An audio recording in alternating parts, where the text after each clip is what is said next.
Bu oliyjanob xislatlarda bu. Hamma qilavermaydi bu xislatlarni. Kim mana shuni qilsa, xulqi eng go'zal odam hisoblanadi. Senga zulm qilgan odamni afv etasan.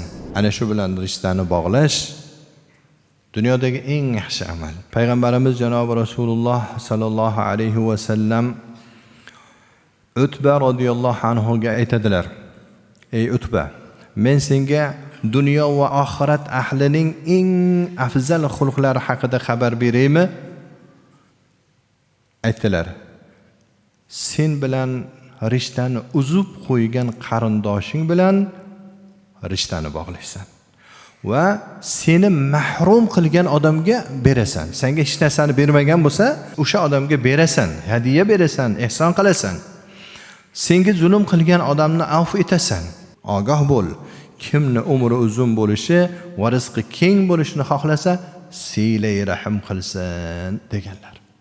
Ya'ni qarang, bu oliyjanob xislatlarda bu. Hamma qilavermaydi bu xislatlarni.